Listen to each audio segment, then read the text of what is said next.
And so nowadays, the people who came to the island work in many different fields. You have 3 families who work in IT, which is pretty amazing when you think about it. But yeah, when you work in IT, you don't need to live in a big city. G'day, I'm Kama. And I'm Blowy. It's the Kama and Blowy Show. Kama and Blowy, Kama and Blowy, walking and talking. Kama and Blowy, Kama and Blowy. Good morning, Kama. How are you going? Morning, Blowy. I've got my umbrella just in case. It's we've had a bit of rain again, but yeah, looking forward to this chat today.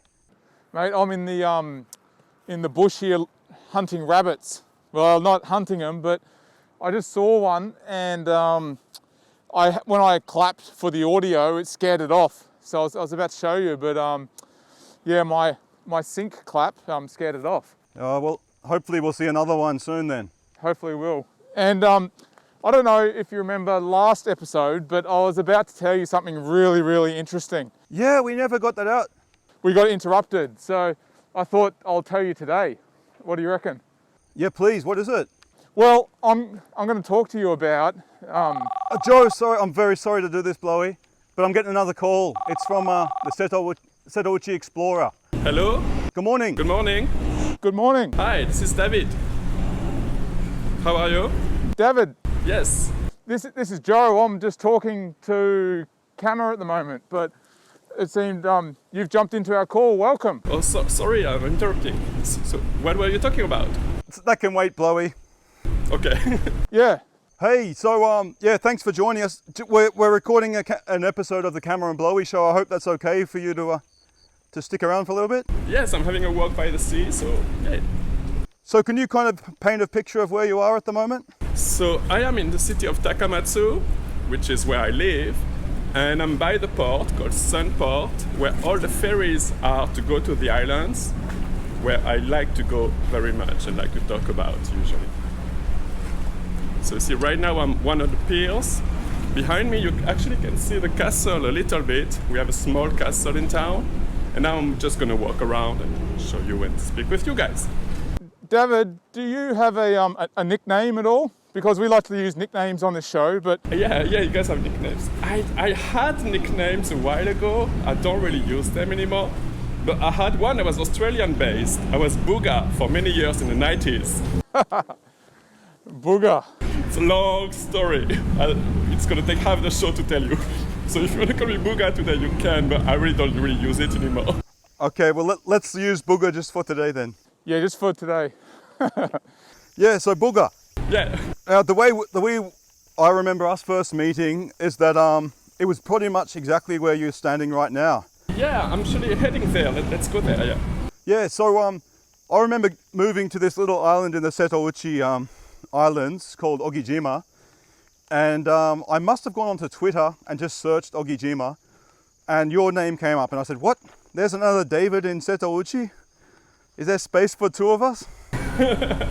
And I can't remember, but I'm sure I interacted in some way, maybe followed or mentioned you. Yeah, we exchanged a few tweets or messenger or something, yeah. And then one day I was going into town, and there's the ferry, it kind of, I think there are 6 ferry services a day between the island and Takamatsu. Yeah, something around that. And I was on the first ferry of the day, and as I was getting off, I saw like a European looking guy waiting at the, to get on the boat, and yeah, and he approached me. So, are you David? I said, how the hell do you know that? Well, I googled you and I saw your face before. Yeah. But I heard there was an Australian guy moving to Ogijima. What's going on? Yeah. So maybe that's a good place to start. How did your fascination with Ogijima start? Wow. So it was 10, 11 years ago. And it's kind of a coincidence. So I really like this movie called Battle Royale. And you may have heard about a Japanese movie that's kind of violent but very interesting. And I'm just, yeah. I'm going to tell the story in 2 seconds. I'm actually getting to the spot where we met. So, yes, look, I'm going to turn around and this is Meon. So this is the ferry to Ogi and Megi. And we met in this very right spot. We're getting off the boat, and I was heading to my English class on Ogijima. And so yeah, this is where we met. Okay, so my fascination with Ogijima. Blowy, Kama and Blowy. Hello everyone, this is Booga, and we are the day after the shooting of the Kama and Blowy Show. So yesterday I was going to tell you about why I got interested in Ogijima, but I wanted to show you the boats and the floating pier at the same time, and the noise was just too bad. The ship, the fake island that doesn't exist. So I'm gonna tell you again. So Kama asked me why I got interested in the island Ogijima, and I started explaining it started with a movie, Battle Royale, a Japanese movie I advise you to watch. It's a bit violent. Battle Royale takes place on an island.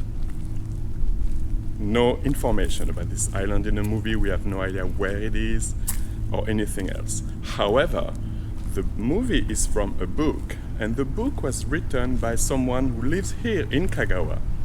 And the island is a fake island, it doesn't exist.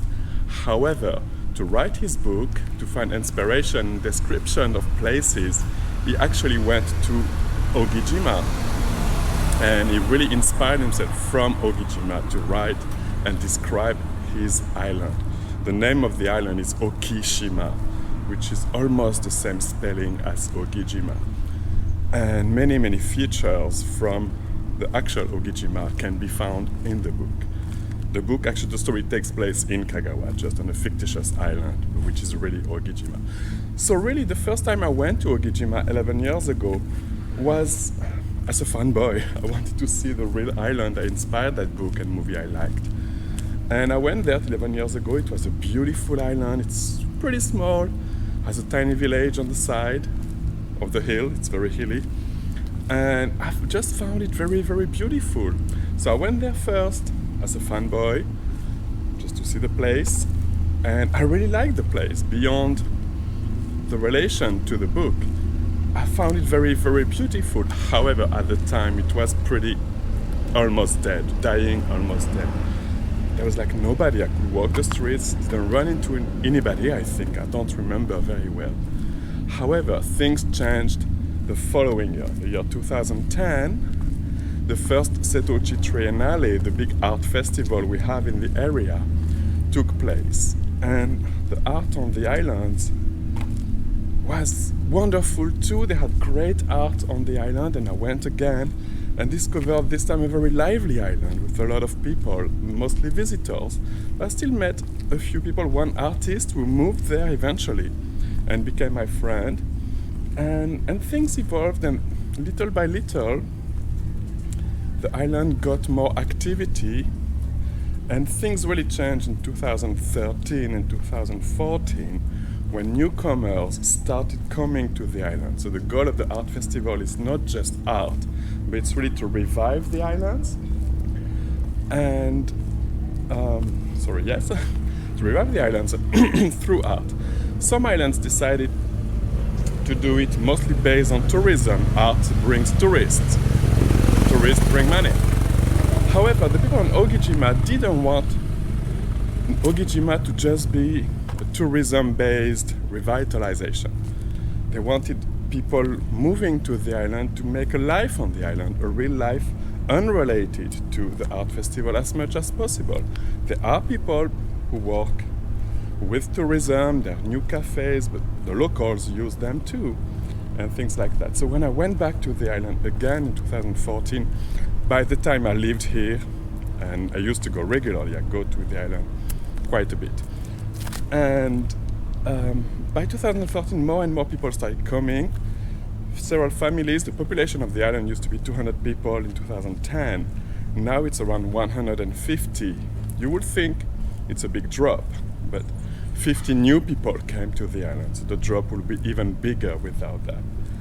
Actually, at some point, the population of the island grew, which was the only place in the whole area where the population grew. And so nowadays, the people who came to the island work in many different fields.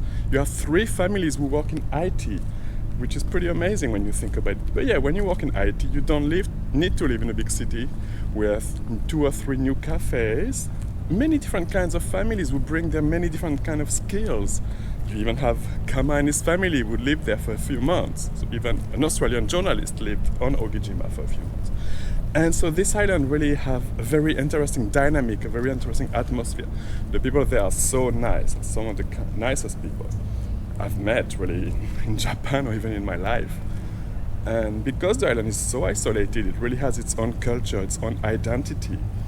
And it's a very kind and welcoming identity, which you would not expect from an isolated place usually. And I think that is why basically I like Ogijima so much. And that place has a very not unreal, but unusual atmosphere. This mix of traditional island life with fishermen, farmers, old people, and also IT people who bring technology. If you know WordPress, there was a word camp that took place on Ogijima 2 years ago. It's a pretty amazing, unique experiences like this, and also unique art. Kama and Blowy. If you can just try to avoid those while we're Yeah. I'm not gonna go near boat again. I was just near to show you. Okay, so yeah, Dave, you've also got a blog that's quite popular about. Kama, his name's Booga today. Oh, Booga, sorry. Yeah. Blowy, maybe you can say that because we need your voice in there as well. I haven't read your blog yet. So first of all, what's the name of your blog so people can find it? But the name of my blog is Setouchi Explorer.com. And I'll basically write about the islands and Kagawa prefecture in general, so sometimes inland a little bit, but mostly the islands. And I started it 10 years ago, just for fun, basically, for no special reason. Just wanted to write about my experiences here. And I basically talk about the islands, what's there. It's a heavy focus on the art festival because it's the main thing happening here. But things like that, yeah. And are you into art yourself? No, I'm not. And the interesting thing is I wasn't so much into art before coming here. It's like the art festival really made me interested into art more. Like, I'm not a big fan of contemporary art in Europe so much. Is it a lot of contemporary art there, or do you... It is contemporary, but Japanese contemporary. Yeah. So Japanese people have a very different approach to contemporary art from Westerners, I feel. Maybe like Europe and Australia are pretty different too. And I think what's interesting about the art around here, it really is set on the place. Like a lot of the art will not exist anywhere else.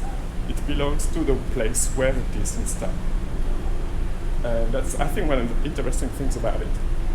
Yeah, because I'm really interested in art. I studied art at university, and so yeah, I've got to. Whenever I go to travel somewhere, I definitely visit as much art as I can in the galleries, or even in Melbourne, we've got a large street art culture here. So, and we've got lots of art galleries as well. But yeah, it's a very arty type of city. So I appreciate what you're saying there. Yeah, you should try to come next time. Yeah. Well, I was going to, but COVID hit and... COVID happened, yeah. Yeah, I'm supposed to be in France right now, but oh well. Yeah. Let's go back to Ogijima for a second. So we haven't really painted a picture of, you know, the size, the population and all of that. Could you kind of paint a general picture of the island?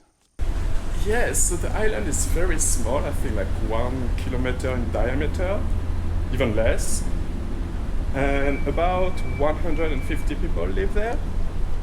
When I first arrived 10 years ago, it was 200 people.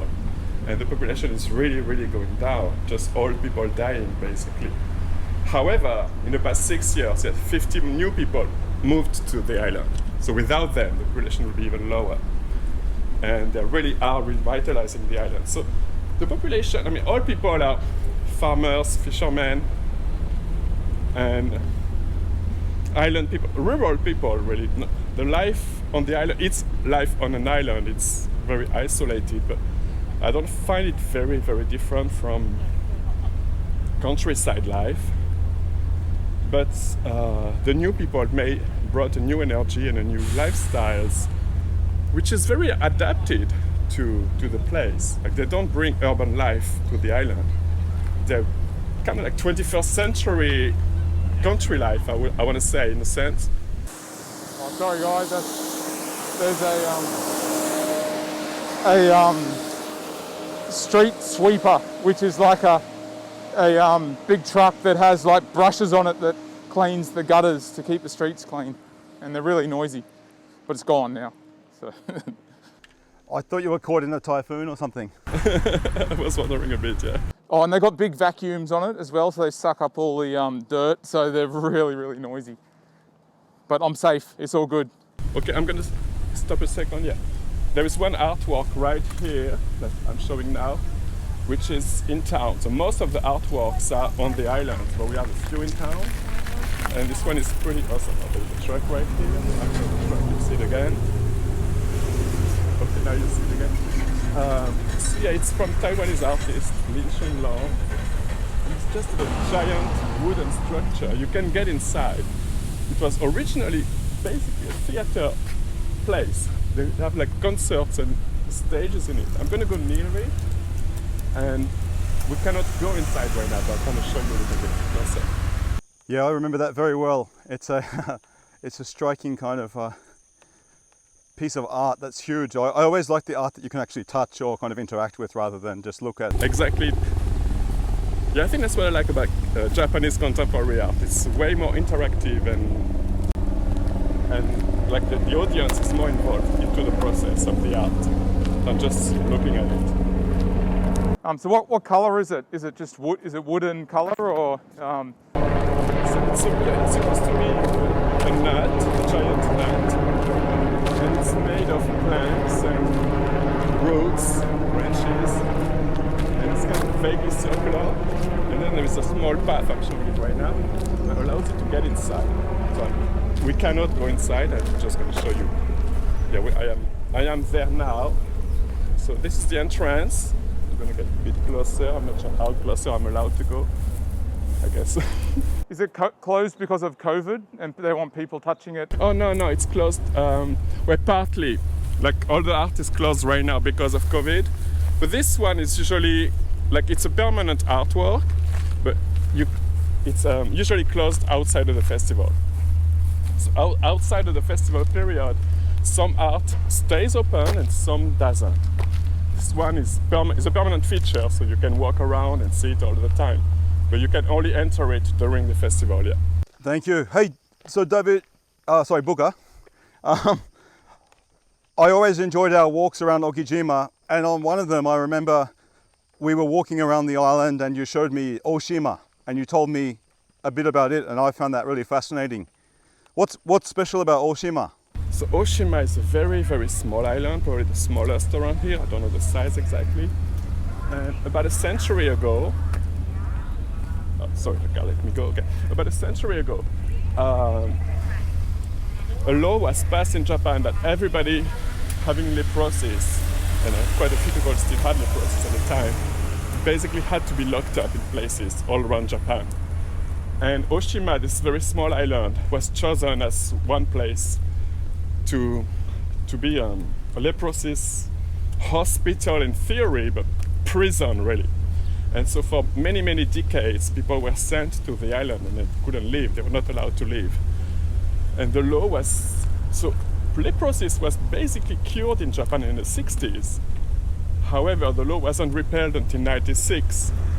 And so it's been a big scandal in Japan. Abe, the prime minister, apologized about it only last year, I think. There was a very, very big deal in Japan for many years. And so nowadays, the people still live there because they have no place to go, they have no family, they have no job, they're all very, very old. The average age is around 80 years old. And so they still live there, and the city provides everything for them. And nowadays it's open to the public. You can go and visit it. You cannot go to the residential areas to respect people's privacy, but you can still go, and so there is some art over there too. And it's a very strange place because of its history, basically. And so it doesn't have the feel of like small Japanese island. It has a very eerie feeling when you go there. You went there, didn't you? I went there a few times, yeah. And before you said that the population has fallen, and that, like, I'm just wondering, what initiatives the government and the councils are using to try and get more people there. I'm guessing they're trying to get young people to move out that way. Yes, so they're trying, but the whole population of Japan is falling. So that's one issue that's just countrywide. So guys, that truck's coming past again. So, all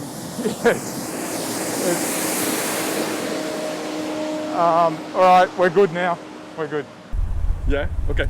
So, but locally in so many places, including here, for example, so the art festival also is a half private, half public endeavor. And its goal is, of course, to bring people here. And it's kind of working. And also, like municipalities, so every municipality have their own policies. But like Takamatsu, for example, will give you a certain amount of money, I don't know how much, if you move to an island and start a life there and a project, like a professional project. And I think that's how like most of the people, the newcomers, could get started. Because now we have 2-3 cafes. So three families work in IT, a library, what else? And a few more things. Oh, a new cafe just opened. So we have still a few cafes. Yeah, I mean it's the Yamaguchis. Oh yeah, good. Elephant and what was it? Sun. Yeah, Elephant and Sun. Yeah, they opened like they kind of had a cafe, but not formally, and now it's kind of formal. Except with COVID, they don't really have many customers. Yeah. But that's one thing that's great about it. I talked about it on my blog recently. It's like you don't need much money to live on the islands, and mixing 21st century technology with traditional life is one of the strengths, I think, of Ogijima. And for example, the Yamaguchi family or the Damonte family right now are doing fine because they have internet sites and they have internet shops, and they're making their natural products, tea, bread, etc., and they just shop it online, they sell it online. And that's one of the great things also, like this, I think, I really like that mix of nature and modern age and tradition, all mixed up. I remember as well, Booga, you were saying that the bread you had at Damonte's place was as good as any that you've had in France. Yeah, Damonte's bread is awesome. Like I'm French, I'm picky with bread, and Japanese bread is not so great, but Damonte's bread is really, really good, and I mean it. I'm not saying that because it's a friend, I really, really mean it. What are I'm interested because I know my own cultural kind of surprise I had when I first came to Japan, but I'm just interested from a French perspective, what kind of pinch points or, culture conflict or culture shock was there for you? Wow, I don't know, I forgot. Let me think. Well, first, I need to underline that I lived in America for 7 years before returning to France and then moving to Japan. And because I already had this experience of living abroad from America, I was ready for a culture shock in Japan. I was expecting it. And I was expecting it to be huge. And actually, because I had high expectations about it, I didn't find it so big. So, the most difficult and strange thing for me is I can't read Japanese. I'm trying to learn, but wow, it's difficult. And being illiterate, I'm from a literary background. I studied literature at school and everything. I love books, I love writing and reading. And in Japan, I'm almost illiterate. And that's a difficult thing sometimes. And apart from that, it's almost a positive shock. I was expecting Japanese people to be super cold and aloof and not friendly, and they're completely the opposite. They're some of the friendliest people I've met, and kind, very nice, very kind. So I didn't really have a negative culture shock coming to Japan, except for me becoming illiterate from day one, yeah. And still struggling with that nowadays, yeah. So here I'm by the sea, I'm heading to the lighthouse, and we can see the islands a little bit, yeah. Are there any islands in there that you still haven't visited that you really feel you should go and visit? Like right around Takamatsu, no, I know all of them. Now I don't know so much the islands, like more on the west, actually the direction where I'm pointing. Like you can see the 2 triangular islands. After that, like there are many, many other islands, and I only knew a handful because they're just pretty further away. They're like a bigger trip to go. And there is one island around here I haven't been to. It's called Oshima. which is the small Teshima. Teshima is the very big island over there. I don't know if you can see it right now. And Ogijima is the one a little bit on the right side. And that island has about 10 people and 200 cows.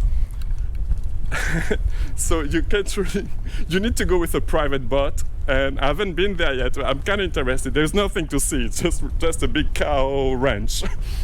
Another thing I wanted to talk to you today about is that like you've been teaching English in Japan, but you're now trying to also do a little bit of work as a tour guide. Yes, I've started that little by little, and when COVID happened, so right now it's on hold. And yeah, like last year, I mean, I thought about it for a few years, never really trying too hard. And last year with the art festival, a few people just contacted me from my blog, like, oh, could you guide me? Okay, why not? and so yeah, I started. And with the festival itself, like I got some training and I worked with them. I work with them sometimes, like not officially with consulting, but actually got a guiding training formation with them, which is going to continue next year, hoping international tourism resumes one day. Because right now, like there is no foreign tourists at all. Like every foreigner you run into are people living here. So, Booga, what's your day job? So I'm an English teacher at Kagawa University. Yep. How do you find that? Oh, I love it. I mean, when I went to graduate school, I learned how to teach English and French. And in America, I taught French, of course. And then back in France, I taught both languages. Now I teach only English in Japan. And I really like it. In a sense, people always expect like teaching your native language is best. I don't think so, actually. I think like I really like teaching English better than teaching French, because I have learned English myself. I'm not a native speaker at all. You can see I have a very strong accent and all. And I think it's more interesting to teach something you have learned yourself. Yep. Than teaching something that you've known forever. So I really, really enjoy teaching English in Japan, actually. Yeah, and I guess when you learn a language, you actually learn all of why you do everything and the structure. But when it's your native language, you just kind of learn it just somehow. Exactly. Yeah, that's the point. Like I've learned how to teach French, but still I never had to learn French. And so even if I know a lot of grammar and stuff like that, I don't know the mental process to learn it, when I know all of that in English. Yeah. So yeah, that's exactly the thing. Yeah. Yeah, because I was living in Japan, in Nagoya, and I had some French friends that were over there as well, and the French and the Aussies seem to get along really well. I don't know why. Yeah, I think we do, yeah. And so have you been to Australia? No. When I moved in America, it was almost a coin toss. It's like, am I going to America or to Australia? I was really interested in both countries. And really at the time it sounds silly now, but it's like, oh, America is closer to home. But it doesn't really make a big difference when you take a big plane trip anyway. And I never made it to Australia since, yeah. Like that's the problem of living abroad almost constantly. It's like when I have time for a big trip, I go home. And yeah, so I haven't really been to many countries since, like as a kid and as a teenager, I've been to all of Western Europe with my parents on road trips. That's the great thing about Europe, you can go to a foreign country with your car. But like since I've lived in America and in Japan, I haven't been to many other countries, unfortunately. But Australia is on the top of my list. Well, yeah, make sure you come to Melbourne when you do. Yeah, I definitely will, yeah. And what's next for Booga? Are you still there, Kama? Yeah, can you hear me? Have we lost Kama? I think we've lost Kama. I'm here. Oh. Maybe he got eaten by the goat. I must have accidentally hit the mute button. Oh, okay. What's next for you, Booga? I don't know. I'm staying here. No big plans for the future. Just keep on teaching English, keep on writing my blog. Well, I just started a YouTube channel, so I don't know how that's gonna go. I'm really new with making videos and stuff like that. But I think I want to change myself. Like my blog is doing well. I like it. I want to add more videos to it. So why not start just a YouTube channel that can work independently from the blog? and let's see what happens. Yeah. And professionally, How do people find you? usually through Google. How can they find you? Like I'm giving you a chance to plug yourself. Oh, okay. Oh, so my YouTube channel, you mean? Anything. So Social it's- media. Anything, okay. Okay. So yeah, on social media, I have two names, like either Setouchi Explorer or David in Setouchi. Setouchi is spelled Stouchi, and and yeah, I'm that on Twitter, and on my website is Setouchi Explorer, and yeah, I guess that's pretty much it. Yeah. Great. Sorry, like here I'm at the Red Lighthouse, which is pretty famous in town. What's special about it, it's all red. So at night, of course it's daytime today, the whole lighthouse lit up red, not just the top. And this is the ferry going to Oshima. Oshima is the most famous island in the area that has all the big museums and all the big art things. Yeah. Sorry. No. And I'm going to show you Ogijima in about 10 seconds. So let me walk there real quick. Well, that's a good place to end the show, I think, when we see Ogijima. So here the first island we see on the left is Megijima, which is like two hills, one long hill and one triangular hill. Then the third hill this way is Ogijima, and then the fourth one is Deshima. So Ogijima is kind of the one in the middle-ish, where the white ferry is arriving now. Okay. Okay. Now, do you know how we end the show? Yes, but I forgot. Well, you either punch the camera, or put your headbutt the camera, or you can. It's up to you. Yeah, but you can make up something new if you want. Okay, so let's headbutt the camera. Okay. 3, 2, 1. See you later. Boom. G'day, I'm Kama. And I'm Blowy. It's the Kama and Blowy Show. Kama and Blowy.